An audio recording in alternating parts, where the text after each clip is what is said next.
We're going to begin with the states of emergency across this country. Here in California, they are saying that people could be charged with a misdemeanor if they violate the shelter at home. Great shutdown of 2020 is underway. The biomedical security state is just getting started. COVID was just the beginning.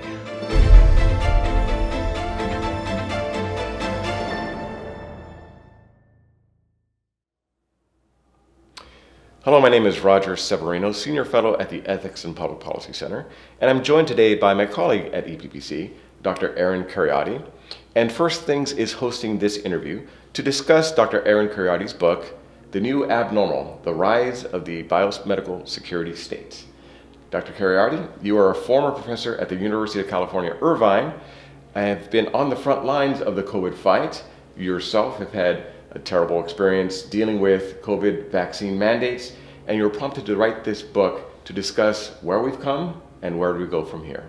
So welcome to this interview. Thanks, Roger. It's great to be here with you. Sure. So my first question for you is, what was a compelling need to write this book? What was missing in the public debate that you thought needed to be filled? So the book is an attempt at a sort of bigger picture, context-dependent understanding of what happened, not just what happened during the pandemic over the last 3 years, but what led up to the kind of response that we got, the sort of 20-year history that I recount in the book of the progressive militarization of public health, the welding of public health with digital technologies of surveillance and control, and the police powers of the state. You can see this merge happening over the last several years, but certainly coming to fruition during the pandemic, symbolized by things like the vaccine passport, right? The idea that 3 years ago, before the pandemic, I would need to get out my phone and show a QR code to get on a plane, get on a train, go to a restaurant, get back into my own country, would have seemed absurd and authoritarian and intrusive to most Americans. Yet during the pandemic, that was an opportunity for certain political and financial and other global interests to introduce these kinds of measures of surveillance and control. So it's an attempt to understand not just what happened over the last 3 years, but more importantly, sort of where is that infrastructure going to take us next? So those things that were rolled out during the pandemic under the auspices of a declared state of emergency are still in place, even if some of the specific policies that those mechanisms were used for have been rolled back. So a lot of places no longer have vaccine passports. A lot of vaccine mandates, though not all of them, have been pulled back. Obviously, most regions are out of lockdown now. But all the things that made that possible during COVID are ready to go for the next declared public health emergency. So I say in the first sentence of the book that this book is about our future, right? So we have to look at the past. We have to do a bit of a retrospective on the pandemic and on the 2 decades, I argue, leading up to the pandemic. But all of that is for the purpose of seeing the future. Most people want to put COVID behind them, and I don't think we need another retrospective book on the pandemic. There's a lot of good ones out there already. So this book is an attempt to be forward-looking and ask, where is this going to take us next over the next several years if Americans and others around the world don't wake up, realize what happened, realize what's still going on in this regard, and where things are headed if we don't start mounting some meaningful resistance to what I call the biomedical security state. So you mentioned that there's been some unprecedented actions by this biomedical security state. Yet you do quote the famous axiom that history doesn't necessarily repeat itself, but it often rhymes. And you begin your book by going back about a century with the rise of eugenics where that led and how that was a precursor to the authoritarianism of today. So talk a bit about that, of the origins of this authoritarianism. Yeah, so the prologue of the book, Nuremberg 1947, recounts the 20th century eugenics movement, which most people think of as a purely German or Third Reich phenomenon. But a lot of Americans don't realize that the eugenics movement started out in the early 20th century, primarily in the United States and Great Britain. In the United States, 27 out of the 50 states, including my own home state of California, had laws permitting the forced sterilization of individuals who were deemed unworthy to reproduce because physical or mental disability, or even just because they found themselves at the bottom of the socioeconomic scale or sort of marginalized in society. And there was a famous Supreme Court case, Buck v. Bell, which a lot of people would be familiar with, where the famous American jurist Oliver Wendell Holmes Jr. wrote in a Supreme Court majority decision upholding Virginia's forced sterilization law, wrote that the principle that allows for forced vaccination is, quote, broad enough to encompass the cutting of the fallopian tubes. And then the famous, infamous line, 3 generations of imbeciles are enough. And Holmes was citing an earlier 1905 case, Jacobson v. Massachusetts, which upheld a mandatory vaccination law in the city of Boston during a smallpox pandemic. And it was actually a very modest precedent. It was a $5 fine if you didn't want to get this vaccine for a viral illness that had a 30% mortality rate, much, much more deadly than COVID. And adjusted for inflation, that's about $160. Well, given the last year's inflation, might be more like $175 today. But in any case, it was a very modest fine, nothing like the threat of losing one's job, losing one's livelihood, being kicked out of school, as happened during the COVID pandemic. Now, I started with eugenics because it was an example of public health going awry, but also because when the vaccine mandates were rolled out in 2020, one of the most striking things about these policies, which began at universities, was their complete abrogation or just ignoring of the Nuremberg Code. So the Nuremberg Code was developed in the wake of World War II, when eugenics sort of got a bad name, was developed to prevent the kinds of abuses that we saw in Nazi medicine of human subjects, research subjects, being experimented on without their consent, often in ways that didn't benefit them, and sometimes in ways that were downright sort of horrifying and obviously abusive. And the world quite appropriately reacted with horror and developed this landmark of 20th century medical ethics, the Nuremberg Code.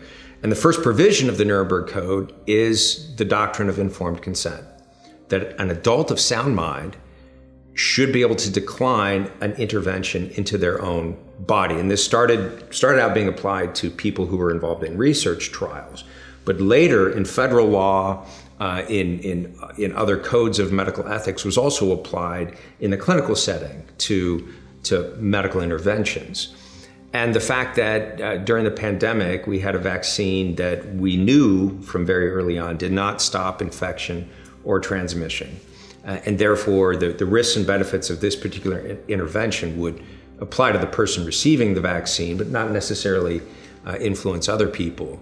The doctrine of informed consent should have been at the centerpiece of the mass vaccination campaign.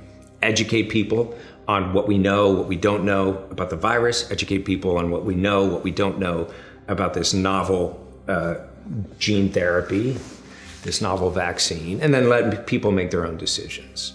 So the vaccine mandates were very concerning to me, and I spoke out publicly against them in the pages of the Wall Street Journal and later elsewhere in 2021.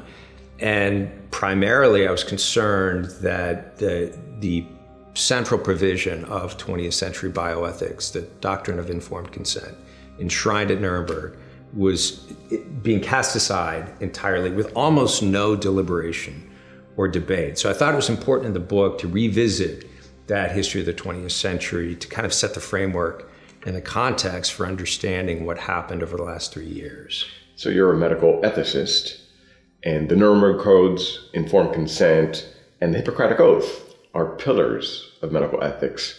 And you describe in the book how public health has shifted from focusing on the patient as the primary concern of the doctor to the general public as a primary concern. And that shift has echoes today that has dramatic implications for the practice of medicine. So if you could elaborate on how that shift, going back even a century ago, led to how we had the surveillance state rise today. Yeah, that's a really important question, because this same, what seems like a subtle shift, also occurred in German medicine. That was sort of the fateful point when German medicine, even prior to the rise of the Nazis to power, German medicine in the 1920s started talking about the need for physicians, rather than serving the needs of the vulnerable individual patient who came to them for treatment.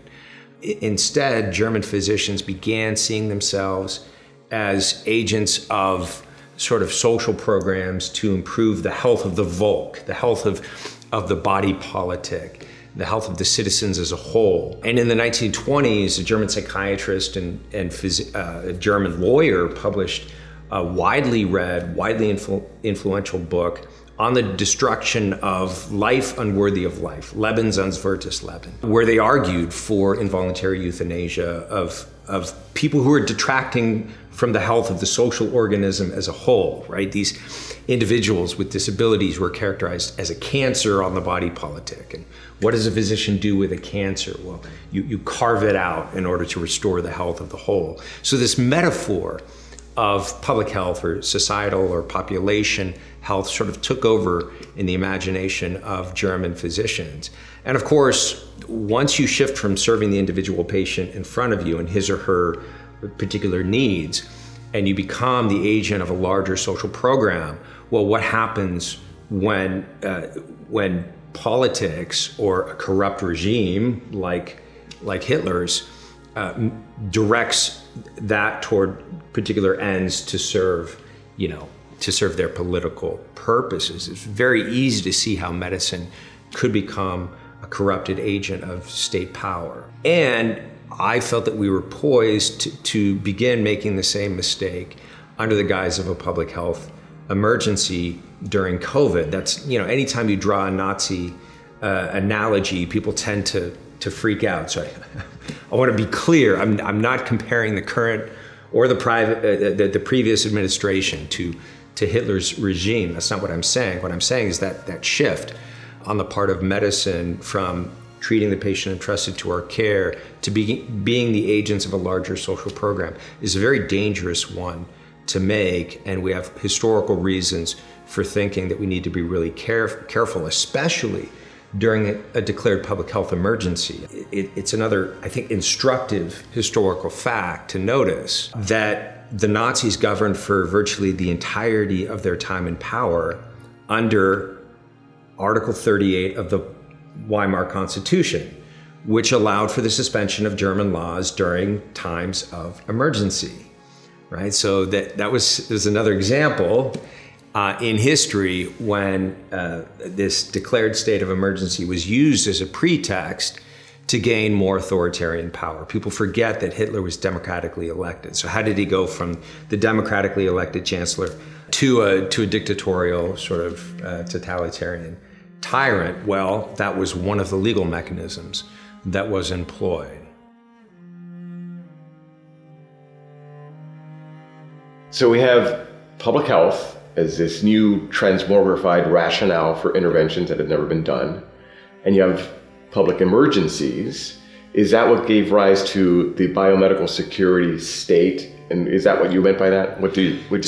Yes, that's part of it. So the declared state of emergency is the context in which the biomedical security state operates. So during a federal declared state of emergency, which we're still operating under in this country, even though President Biden announced a month ago that the pandemic is over on 60 Minutes, people in his administration immediately reacted against that, because if that's true, then the declared state of emergency has to end. But it's been renewed to almost no media attention every 3 months. And the president gains 128 additional extra constitutional powers during a declared state of emergency. Governors, during a declared state of emergency, typically gain additional powers to do things they wouldn't otherwise be able to do. So in my home state of California, we're also still operating under a state of emergency. So that's an important piece of it. Another important piece of what I'm talking about here is the use of digital technologies of surveillance and control. So we couldn't have had lockdowns. We couldn't have had vaccine passports even 5 years ago without the digital technologies that made that available and made that palatable to the class of people in power. So the laptop class, the class of people who can work at home on Zoom, was able to support and endorse lockdowns because it didn't inconvenience them. Maybe it made their life even a little bit more convenient. They get to stay home with my kids and have lunch with them and go to work wearing my socks and so forth. Lockdowns were a sort of luxury for the upper middle, upper class folks who could afford to do that and who could do that with the least disruption to their lives. For the poor and the working class, lockdowns were virtually impossible. And many of them were designated essential workers, which means they were disproportionately exposed to COVID early on when there were fewer treatments available and when much less was known about treatment. So one of the effects of lockdowns we saw was a massive transfer of wealth upward from the working class, middle class, to mostly big tech elites. But we also saw that the working class and the poor were disproportionately harmed in terms of medical harms. We know that economic harms also produce health-related harms. That's well known. So the early framing of lockdowns and debates about lockdowns in terms of people who care about, saving grandma and people who only, money-grubbing people who only care about the economy, that was a false dichotomy from the outset. Anyone who studied anything about public health knows that economic harms always produce medical harms, morbidity, and mortality. So the debate about lockdowns should have been about good public health policy versus bad, unproven public health policy. But it was framed in this particular way, in a sort of propagandistic way, in order to facilitate something that ultimately harmed the poor and benefited those people who had means. There was also the shifting of the goalpost constantly by the public health authorities. And you mentioned in your book that when you declare an emergency and you have no criteria as to what triggered it, then there's no criteria as to what ends it. That's right. So with that declaration of an emergency, there was certainly deaths that were growing at the time. But to say that the lockdown was the prescribed solution under those emergency powers, where did that idea come from, that lockdowns were the way to go when it had never been done before? And what license did they have to impose such a thing? So the idea of lockdowns has been kicked around in certain public health, public policy circles, mostly by people with military and intelligence backgrounds as a way to potentially manage a pandemic of a respiratory virus. Lockdowns were proposed, the idea was floated as early as 2004. The WHO floated the idea during the H1N1 pandemic, but it was never widely adopted by mainstream public health, really until COVID. So these were measures that had never been tested before. And the origin of lockdowns in practice came from the Chinese Communist Party. So the first lockdown, it's important to remember, the first lockdown in January 2020 was in Wuhan, China. And the CCP announced that they had stamped out the virus completely there by this extreme sort of authoritarian control mechanism. There were public health officials in Italy then, and we now know, Michael Sanger and others have uncovered ties that they had to Xi's regime, the Chinese Communist Party regime, that Italy was the second country to adopt lockdowns. We remember northern Italy having trouble with COVID very early on. They announced a lockdown. Doctors Fauci and Birx, part of the White House coronavirus task force, pushed for lockdowns in February of 2020. When the United States went into lockdown, basically most other countries in the world followed suit within weeks. So in a very short period of time, in early 2020, we saw a totally untested public health measure that we should have understood was going to have massive collateral harms. that doing this for any more than a week or two was not feasible and the cure would end up being worse than the disease. But nevertheless, the whole world, influenced primarily by the example of the Chinese Communist Party and their propaganda, which turned out not to be true. They hadn't stamped out COVID in their country. Nonetheless, we all followed suit. As the harms of lockdowns were mounted, we continued to stay in lockdowns inexplicably, at least from a public health perspective. We were told 2 weeks to bend the curve. 2 weeks to flatten the curve. And then we started hearing memes like crush the curve, which I don't even know what that means. There's a kind of zero COVID mania that took over many countries. The idea that we should avoid infections at all costs, which was never possible with a respiratory virus as contagious as this one was. And also not desirable in terms of trying to develop population level immunity. This thing, as soon as heavily locked down countries opened up, whether it was South Korea, Australia opened up late, New Zealand opened up late, as soon as they open up, they have no population-based natural immunity from prior infections, and COVID begins to spread like wildfire. So at best, all this could do was delay the inevitable. Going back to the goalpost shifting, so we had 2 weeks to bend the curve, then crush the curve. We had guidance saying, don't go out and get masks. Surgeon General said that. They're not for you. And then it was about masking, then double masking and social distancing, and then lockdowns with the vaccine passports. It was a never-ending list of new interventions while the death rate kept going up.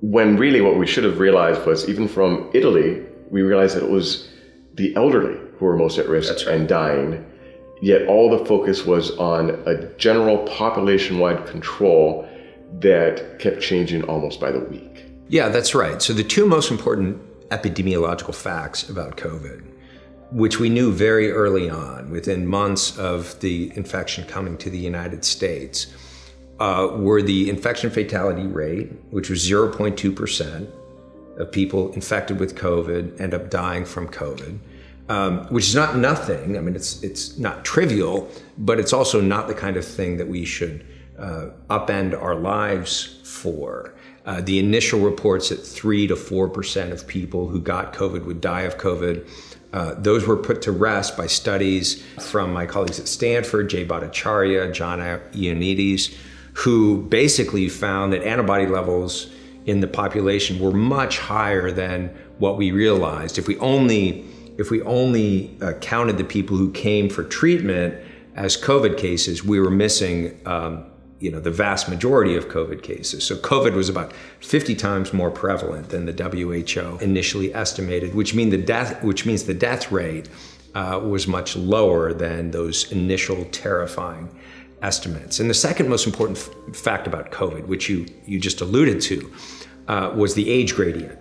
So the vast majority of that 0.2% of people who died were over the age of 70.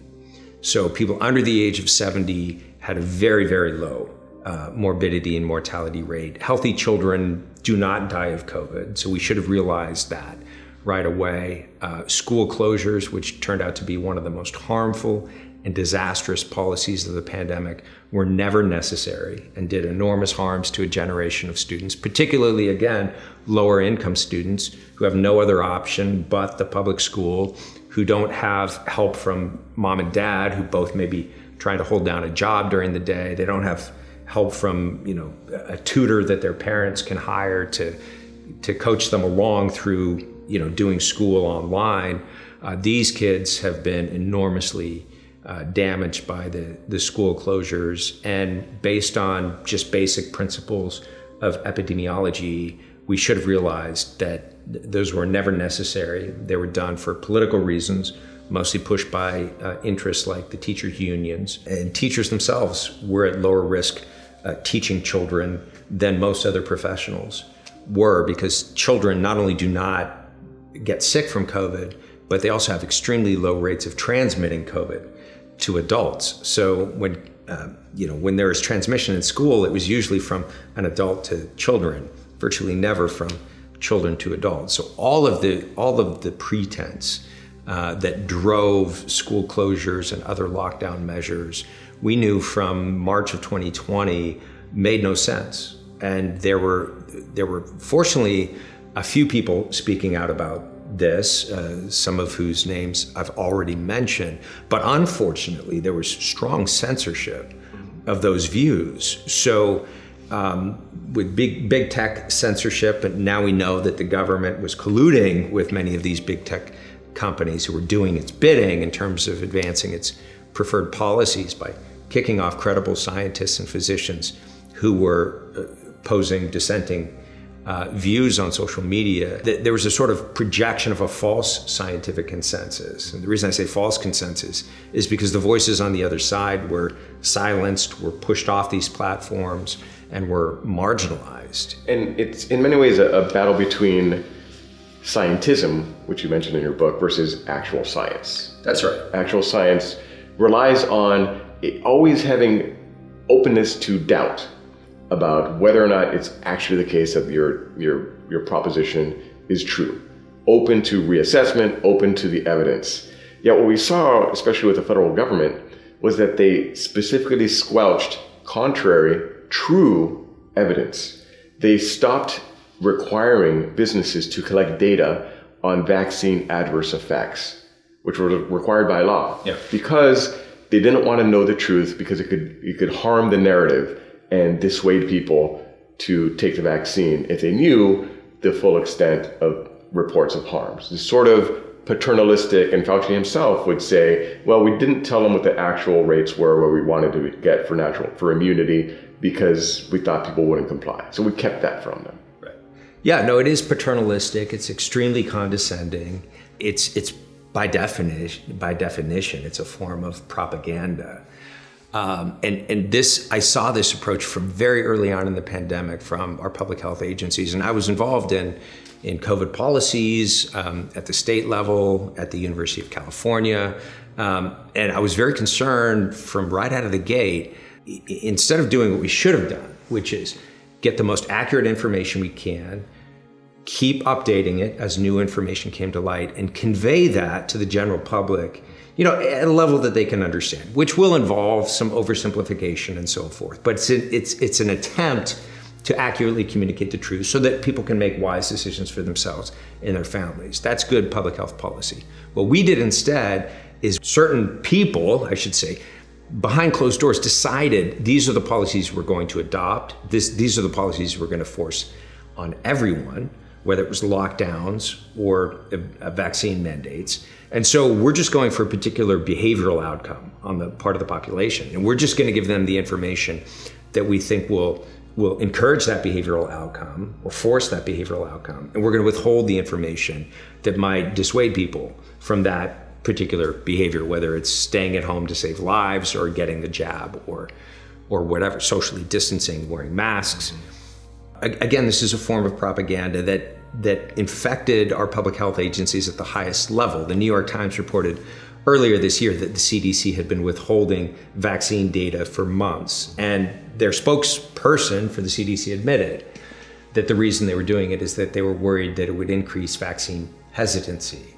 Because what was going on at that time is we saw that, unfortunately, the efficacy for the vaccines was quite short-lived, hence the needs for boosters every few months. And as vaccine efficacy was declining, we were seeing rising rates of hospitalizations and deaths among people who had been vaccinated and told that they were therefore going to be protected from the severe effects of the illness.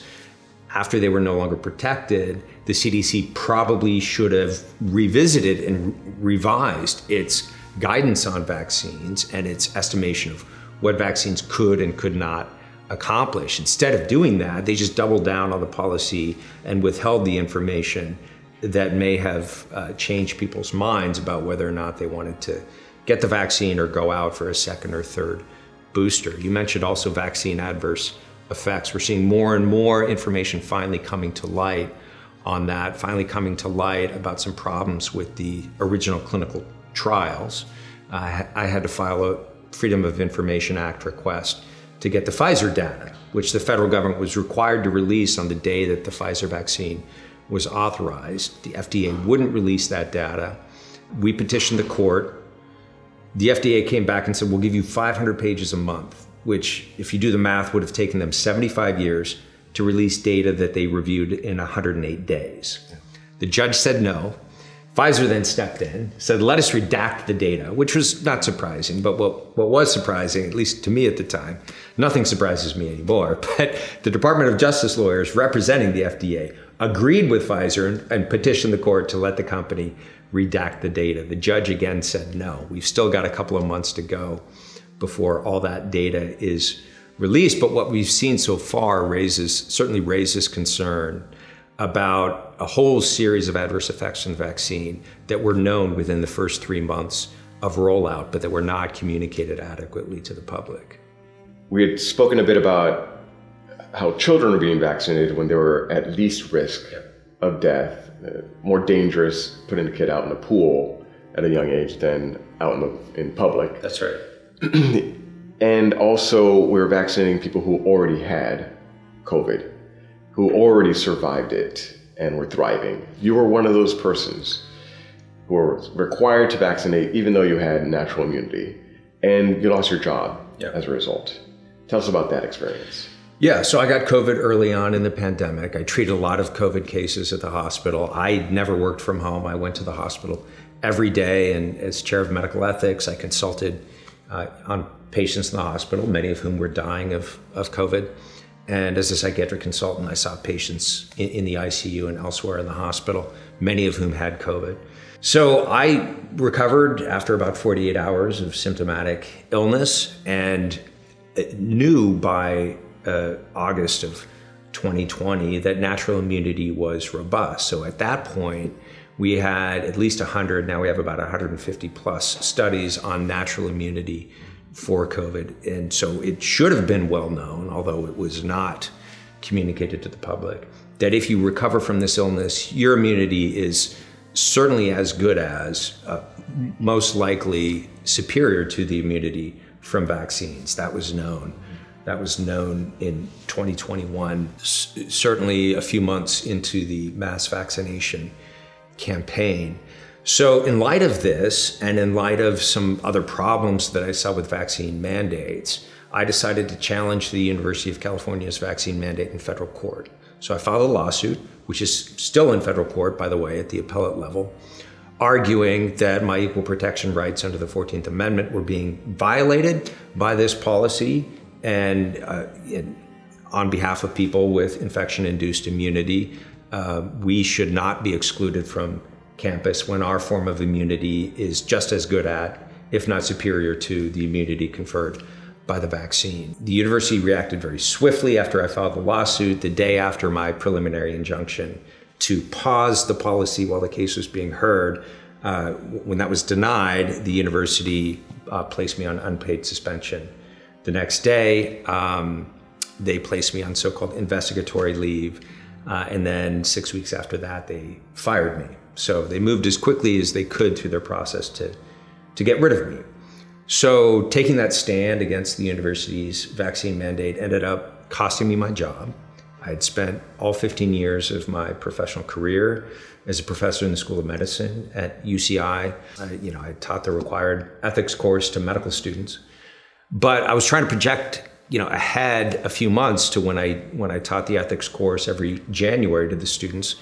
And I just couldn't imagine myself standing up in front of the students and talking about the doctrine of informed consent, to talk to them about moral courage and integrity under pressure, right? Even though you as a student are at the bottom of the hospital hierarchy, if you see something going on that's going to harm a patient, you have to step outside and say something. You have to make sure that the patient always comes first. And I just couldn't picture myself doing that and saying those things and trying to encourage students to behave in that way. If, under pressure, when I was in a position to stand up and do something about this policy that I thought was an egregious violation of the law and of medical ethics, if I didn't step out and do something, how could I, try to try to teach that to students with any form of honesty or integrity. So even though I miss teaching the students, I miss the residents at the university, I miss my colleagues there, I don't regret the decision to do what I did. Well, you're a very brave man for doing so. That harrowing episode is recounted in your book, because you were one of the victims of the biomedical security state. So what are the lessons that we have to take forward? We have the propaganda, the scientism, the unprecedented digital surveillance, and now emergency powers. We've been through it, you've been through it, it's still not over yet. Where do we go from here? So I think it's important for us, first of all, to end the state of emergency and to put checks and balances in place on the ability of the executive to declare indefinitely a state of emergency. So that's the first step, and I have some policy proposals in the last chapter of my book. Looking at that, I've got some other policy proposals on the very necessary reforms of our public health agencies, particularly the CDC, FDA, and NIH, many of which have been captured by moneyed interests and other political interess.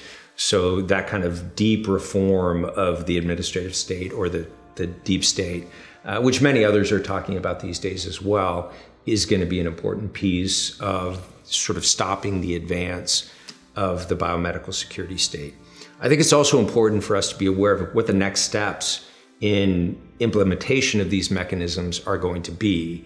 And my prediction, which I also describe in The New Abnormal, is that two things are coming down the pike that we need to be very wary of and push back against and refuse to accept. The first is forms of digital identification, digital IDs, that are tied to biometric markers. By biometric markers, I mean things like an iris scan or a face ID or a fingerprint, personalized information that people are getting used to very readily giving away to skip the security line at the airport, and, for the sake of other conveniences, which is always how these things are going to be sold. Eventually, there will be health information tied to these digital IDs as well, including potentially moment-to-moment information gathered from implantable devices that can give information about your emotional state. At any given point in time, you're watching the presidential debate, and what happens to your blood pressure when so-and-so is talking versus the other candidate. There's a lot of people who would be very interested in getting that information about you. This is not science fiction. This is stuff that these technologies are already available.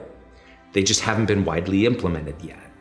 The second thing that I think we need to be really careful of is also the tying of financial information to these biometric IDs.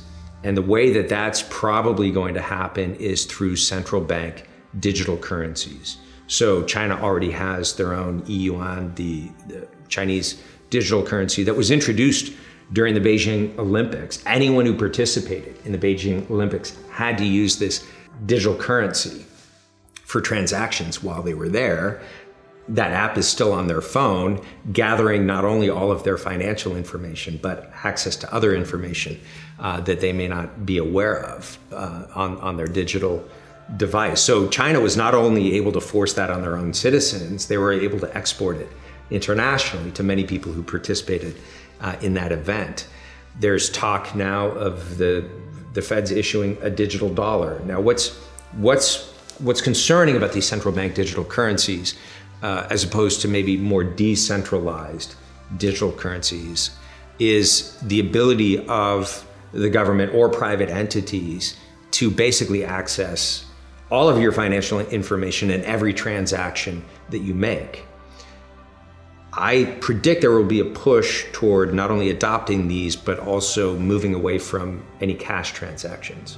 So if we get to the point where we're basically a cashless society, these digital currencies are an extremely intrusive and effective means of social control, because an algorithm or a person on the other end pushing a button and excluding you from the ability to make market transactions basically is going to exercise total control over you. If you don't comply with public health guidance or whatever it is that the government wants you to do, then your tax rebate is going to disappear. Basically, if you get a tax credit through a central bank digital currency, it's not actually a currency. It's a temporary voucher for something. The government could say this thing expires in 9 months. You have to spend it, soon. You can't save it. You can't invest it. You have to spend it only on these things, green energy or what have you. And you can't spend it on these disfavored items like, supporting First Things or the Ethics and Public Policy Center. So I think people, need to be aware that the biomedical security state is just getting started. COVID was just the beginning of the ability of global technocrats and other financial and political interests to begin rolling out the acceptance of things that in other circumstances people would have rejected. And it's not going to end here simply because some of these policies have been temporarily rolled back. There's going to be another declared public health emergency, and there are going to be more measures initially introduced as conveniences and then later slowly being pushed as necessities, right? Is the only way of doing business or the only way of gaining access to certain things.